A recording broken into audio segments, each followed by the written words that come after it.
Overseas, Egypt's embattled President Hosni Mubarak is promising to reform and replace his government as a rising tide of anger fills the streets of Cairo.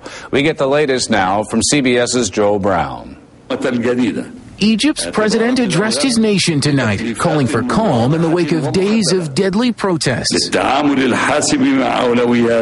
And he said he asked his entire cabinet to resign. He'll appoint their replacements tomorrow. This comes after thousands turned out across Egypt for what they called a day of wrath. This is a revolution for the sincere people of this country. In Cairo, Egypt's army moved in to try to enforce a nationwide curfew. Earlier, riot police fired water cannons and tear gas into the crowds, a crackdown that drew a sharp response from Washington. The Egyptian government needs to understand that violence will not make these grievances go away. Friday's protest was by far the largest of the daily demonstrations that started Tuesday. Protesters are angry over widespread poverty. They're demanding Egyptian President Hosni Mubarak step down after almost 30 years in power, and they set fire to the ruling party's headquarters. The White House sees Egypt as a key ally and provides Mubarak with millions in aid, but the administration is now reviewing whether to continue that aid because of the protests. In the Oval Office, the president received a full briefing. The White House also condemned Egypt's blocking of internet and cell phone connections because protesters are using Facebook and Twitter to organize.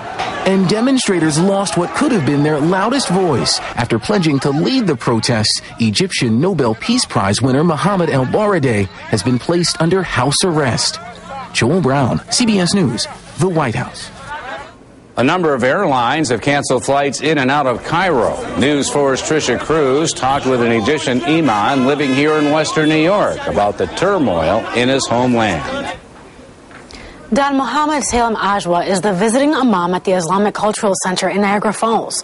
He was teaching a class when we stopped by to talk to him about his homeland. He still has many relatives who live in Egypt, and he tells me the violent protests do not surprise him. Imam AGWA says the people who live there have been suffering for a long time. According to him, there is no social justice or democracy. Government officials impose their beliefs and policies without any input from the public. Actually, I'm very much concerned. I don't want any people to be killed. I want them to resolve the problem peacefully, because the army or the policemen are still our brothers, and we shouldn't fight against each other. Imam AGWA says his heart goes out to the people of Egypt because they're not asking for much, just basic human rights to live happy lives. Trisha Cruz for the 10 o'clock news.